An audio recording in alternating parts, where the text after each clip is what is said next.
जितने मेंबर्स हैं उनको देखते हैं, तो वो क्या है, वो एक शक्ति तो है ना। भगवान ने पहले से भर रखी है शक्ति, और महिला को पता है कि वो काम करना है। और भगवान ने शायद शक्ति दी महिलाओं को इसलिए क्योंकि मल्टीटास्किंग जो है वो महिलाएं कर सकती हैं और हमारे शायद मेल्स नहीं कर सकते। मुझे लगता है कि शायद आप सब लोग एग्री करोगे कि एक टाइम पे आप लोग एक ही काम कर सकते हो। अगर घर पे आप कहीं बाहर हैं और आपकी वाइफ का आपको फोन आता है कि शाम को आते हुए धनिया ले आना, पुदीना ले आना, ये चीजें ले आना, फिर भी आप दोबारा फोन करके पूछोगे जरूर जब लेने जाओगे कि तुमने क्या क्या बोला था। क्यों? क्योंकि आपको वो मल्टीटास्किंग करने की आदत नहीं है, आप नहीं करते हो। और यही काम अगर महिला लेने जाती है, घर की ग्रोसरी लेने जाती है, घर की सब्जियां लेने जाती है, वो कैसे लेने जाती है? वो मैनेज तरीके से लेके जाती है। वो पहले लिस्ट बनाती है कि मुझे क्या क्या लेके आना है, और वो उसको लेके आती है। वो आपको परेशान तो नहीं करती कि अच्छा हमने आज क्या प्लान किया था, सुबह हमने क्या क्या लेके आना था। वो इसलिए क्योंकि महिलाएं मैनेज तरीके से काम करती हैं, और वो मैनेजमेंट जो है वो महिलाओं के अंदर ऑलरेडी इनबिल्ट होती है, उसको डालने की जरूरत नहीं है। अब हम बोलते हैं कि महिलाओं को आगे नहीं लाया जाता। वो क्यों नहीं लाया जाता? बिकॉज ऐसे बहुत से सर्कमस्टांसेस होते हैं। हो सकता है कि हमारे जो आसपास का हमारा एनवायरनमेंट है, हमारा कल्चर है, हमारे घर के लोग हमें मोटिवेट कर रहे हैं, नहीं कर रहे हैं। तो ये से बहुत से फैक्टर्स हैं जिसकी वजह से मुझे लगता है कि महिलाओं के जो ड्रीम्स हैं या उनके जो सपने हैं वो पूरे नहीं हो पाते हैं। वो चाहकर भी कुछ नहीं कर पाती है। क्यों? क्योंकि उनको सपोर्ट नहीं मिलता है। तो आज हम बात करने वाले हैं ऐसे ही कुछ फैक्टर्स के बारे में, और ऐसे कौन से ऑप्शंस हैं या ऐसे कौन सी प्रोबेबिलिटीज है जिसके थ्रू आप अपने घर की महिलाओं को इस बिजनेस में लाकर, इस बिजनेस से इंट्रोड्यूस करा के आप उनको मिलाकर अपने साथ इस बिजनेस को बहुत आगे लेके जा सकते हैं। तो जब हम बात करते हैं एम्पावरमेंट की, सशक्तिकरण की, तो जैसे कि मैंने बोला कि महिलाओं को सशक्त बनाना जरूरी नहीं है, बट क्यों? क्योंकि सशक्ति ऑलरेडी उनके अंदर है। वो ऑलरेडी इतनी सशक्त है कि आपके घर का सारा काम वो मैनेज कर रही है, आपके परिवार को देख रही है, आपके बच्चों को देख रही है, और उसके साथ साथ और बहुत सी चीजें जो मैनेज कर रही है। बिजनेस आज की अगर हम बात करें महिलाओं की, तो मुझे लगता है कि ऐसी बहुत सी महिलाएं हमारे पास एग्जाम्पल्स है जो सिर्फ ना घर का काम देखते हुए पूरे समाज में उन्होंने इतना अच्छा अच्छा औहदा जो है वो अचीव किया हुआ है, बड़े बड़े बिजनेसेस को रन कर रही हैं, और मुझे शायद नाम लेने की जरूरत नहीं है। सबसे पहले आज मैं आपके साथ 3 ऐसी महिलाओं के बारे में बात करने वाली हूँ जिनकी लाइफ स्टोरी जब आप सुनेंगे तो आप ऑलरेडी फील करेंगे कि अगर ये महिलाएं कर सकती हैं तो हम लोग अपने घर की महिलाओं को इंकरेज क्यों नहीं कर रहे हैं। और ये जो तीनों केसेस मैं आज आपको सुनाने वाली हूँ ना, ये तीनों अलग अलग है, और आई एम श्योर कि तीनों की लाइफ स्टोरी सुनने के बाद आप तीनों की लाइफ स्टोरीज के बाद एक कंक्लूजन निकालेंगे, और कि कैसे तीनों ने स्ट्रगल्स करके अपनी लाइफ में आगे बढ़ी और अपनी लाइफ में जो वो करना चाहती थी वो करी। सब लोग इनको जानते हैं, क्या नाम है इनका? शहनाज हुसैन। और शहनाज हुसैन की जब बात होती है तो शहनाज हुसैन की बात किस लिए होती है, ये क्यों फेमस है? ब्यूटी प्रोडक्ट्स के लिए। इनकी एक कंपनी है Shahnaz Hussain herbal products private limited के नाम पे। जब ये 14 साल की थी, ये एक मुस्लिम परिवार को बिलोंग करती हैं, जब ये 14 साल की थी इनकी शादी हो गई। बट ये पढ़ना चाहती थी, कुछ करना चाहती थी। शादी होने के बाद इन्होंने अपने घर पे बात करी कि ये आगे स्टडी करके कुछ करना चाहती हैं। तो इन्होंने स्टडी कंप्लीट करी अपनी। स्टडी कंप्लीट करने के बाद ये लंदन गई। लंदन में जाके इन्होंने ब्यूटिशियन का कोर्स किया। ब्यूटिशियन का कोर्स करने के बाद फिर इन्होंने सबसे पहले अपनी सैलून की रेंज खोली, जो ब्यूटी पार्लर्स है। आज आपने देखा होगा कि इनके फ्रेंचाइजीज और चेन्स जो है बहुत से अलग अलग शहरों में मौजूद हैं, जहाँ पे लोग आकर अपने अच्छे अच्छे ब्यूटी ट्रीटमेंट्स करवाते हैं, और भी बहुत सारी चीजें हैं जो फैसिलिटीज इनके यहाँ पे मिलती हैं। तो धीरे धीरे जब ये आगे बढ़ती गई, पढ़ाई करती गई और बिजनेस चलता रहा, आज इनके जो सैलून्स हैं और या आज इनके जो फ्रेंचाइजीज हैं वो पूरे भारत में नहीं बल्कि इंटरनेशनली इनकी बहुत सी ऐसी फ्रेंचाइजीज हैं जो काम कर रही हैं।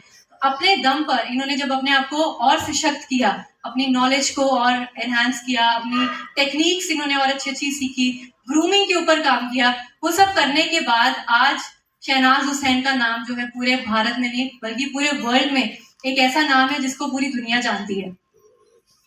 सेकंड, कोई जानता है इनके बारे में? नहीं, इंदिरा नूई नहीं है ये। इनका नाम है Kalpana Saroj. And I am sure कि यहाँ पे जितने लोग बैठे हैं आपको इनके बारे में नहीं पता होगा। किसी को पता है इनके बारे में? ओके, जिनको पता है वेरी गुड। कल्पना सरोज एक ऐसी फीमेल है, अगर आप इनकी लाइफ स्टोरी के बारे में सुनेंगे तो आप बहुत हैरान होंगे कि कैसे इन्होंने स्ट्रगल्स के बाद आज कमानी ट्यूब्स, कमानी इंडस्ट्रीज एक भारत में बहुत बड़ी इंडस्ट्री है जिनकी ये मालकिन है। जब ये 12 साल की थी, इनकी शादी कर दी गई। शादी करने के बाद जब ये अपने ससुराल में जाती हैं, एक 12 साल का बच्चा, एक 12 साल की लड़की, अब क्या एक्सपेक्ट करते हैं कि 12 साल की लड़की क्या कर सकती है? अभी तो वो खेलने के, एंजॉय करने का टाइम होता है ना। उस 12 साल के समय में, उस एज में जब ये इनकी शादी हो जाती है, तो इनका बहुत बड़ा परिवार था, तो वहां पे इनको पूरे घर को संभालना, खाना बनाना, कपड़े धोने, सफाई करना, सब कुछ करना पड़ता था। 6 महीने जब शादी के हो जाते हैं तो इनके पिताजी इनको मिलने जाते हैं। इनके पिताजी इनको देख के खूब रोते हैं, क्योंकि उन्होंने एक्सपेक्ट नहीं किया था कि मेरी बच्ची का ये हालत। और मारपीट, उस टाइम पे ये बताती हैं कि मेरे साथ बहुत मारपीट भी होती थी। तो जब इनके पिताजी इनको मिलते हैं तो उन्होंने ये निर्णय लेते हैं कि मैं तुम्हें वापस अपने साथ अपने घर लेके जाऊंगा। तो इनके जो ससुराल वाले थे उन्होंने मना कर दिया कि हम इसको जाने नहीं देंगे, बट वो लड़ झगड़ कर अपनी बेटी को अपने साथ ले गए।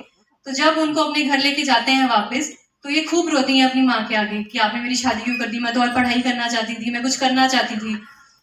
तो अभी कुछ ही समय हुआ था तो इनके घर पे सब लोग आने लगे, सब बोलने लगे कि आपकी बेटी वापस क्यों आ गई है, कि कुछ जरूर हुआ होगा। तो जब ये सब सिलसिला चल रहा था तो इन्होंने आत्महत्या करने की सोची, क्योंकि इतना परेशान हो गई थी। और इन्होंने आत्महत्या की भी, इन्होंने आत्महत्या की। पर वो होता है ना, भगवान चाहता है कि आप आत्महत्या करने के बाद भी बच जाएं। तो ये 2 बोतल, इन्होंने बताया कि इन्होंने 2 से 3 बोतल फिनाइल की पी ली, और पीने के बाद ये बच गई। तो जब बच गई तो क्रिटिकलिटी और बढ़ गई। जब ये बच गई तो जब लोग इनके पास फिर से आते थे मिलने के लिए, तो लोग इनको बोलते थे कि जरूर तुमने कुछ किया होगा, इसी वजह से तुमने आत्महत्या करने की सोची। और तब इन्होंने निर्णय लिया कि अगर मैंने ना कर सब लोग मेरे मन में ऐसी बातें करें, तो क्यों ना मैं कुछ जिंदगी में करूं, जिससे कि मैं एक समाज में, अपने घर में एक चेंज लेके आऊं। इन्होंने अपने घर में बात करी अपनी माता जी से कि ये कुछ करना चाहती हैं। तो ये महाराष्ट्र निकल गई, मुंबई निकल गई। तो मुंबई में इन्होंने सबसे पहले नौकरी शुरू करी एक होजरी की फैक्ट्री में। तो वहां पे 2 रुपए प्रतिदिन इनकी इनकम थी, इनको पैसा मिलता था। और ऐसा महीनों महीने इन्होंने काम किया। और एक समय ऐसा आया कि जब इनके घर में फाइनेंशियल कंडीशन बहुत ज्यादा खराब हो गई। इनकी एक बहन थी जो कि कैंसर पीड़ित थी, उनको ये बचाना चाहती थी, बट इलाज पे इतने पैसे लग गए थे कि ये बचा नहीं पाई, उनका देहांत हो गया। उसके बाद इन्होंने सोचा कि जो ये काम मैं कर रही हूँ, इससे ना तो मेरे घर का कुछ कारगुजार होने वाला है, और ना ही मैं सोसाइटी के लिए कुछ कर सकती हूँ।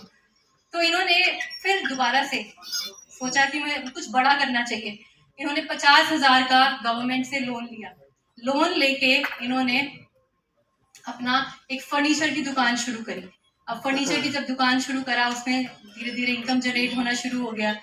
उसी दौरान इनके पास एक शख्स आते हैं और वो इनको एक जमीन बेचने के लिए एक सजेशन देते हैं, एक न्योता रखते हैं कि आप ये जमीन खरीद लो। उस टाइम पे वो जमीन की कीमत थी लगभग 2.5 लाख रुपए, और ये बताती हैं कि वो 2.5 लाख रुपए इनके पास नहीं थे। बट जो व्यक्ति इनके पास जमीन बेचने आता है, वो इनको ये कहता है कि अगर आप 1 लाख रुपया भी दे देते हैं तो मेरा काम चल जाएगा, मैं जमीन आपके नाम कर दूंगा। अब ये कहती है कि उस टाइम पे इनको इतनी नॉलेज नहीं थी जमीन की, रियल एस्टेट की, ये नहीं जानती थी कुछ भी। तो इन्होंने 1 लाख रुपया के जुगाड़ इधर उधर से करके 1 लाख रुपया उनको दिया और जमीन अपने नाम पे करवा ली। अब जब जमीन इनके नाम पे हो जाती है, इनको कुछ महीनों के बाद पता लगता है कि वो जो लैंड है जो खरीदी है वो विवादित जमीन थी। अब उसमें विवाद इतना, डिस्प्यूट इतना ज्यादा था कि इनको लगभग 6 से 8 महीने या 1 साल पूरा लगा कि वो जमीन जो थी उसको गवर्नमेंट से फाइट किया, केसेस चले, उसके बाद वो जमीन इनके नाम पे हो गई, मतलब विवाद खत्म हो गया। इंटरेस्टिंग बात ये थी, जो जमीन इन्होंने 1 लाख रुपए की खरीदी थी, वो केस खत्म होने के बाद उसकी वैल्यू 50 लाख रुपए हो गई। और तब इन्होंने ये रियलाइज किया कि अगर एज अ फीमेल मैं किसी भी काम में घुस सकती हूँ, मैं कोई भी काम सीखना चाहूँ तो मैं कर सकती हूँ, तो मैं क्यों ना करूँ। और उसके बाद धीरे धीरे इनका सफर जो है आगे चलता रहा। अब मैंने कमानी इंडस्ट्रीज की बात करी आपसे। कमानी इंडस्ट्रीज इंडिया की इकलौती ऐसी इंडस्ट्री है जिसको कि 2000 में गवर्नमेंट ने वो पूरी की पूरी इंडस्ट्री जो है वर्कर्स के हाथ में दे दी थी, कि सारा का सारा जो उसका कारगर था, संभाल वगैरह थी, वर्कर्स को दे दिया, और जो मालिक था उसको साइड पे कर दिया।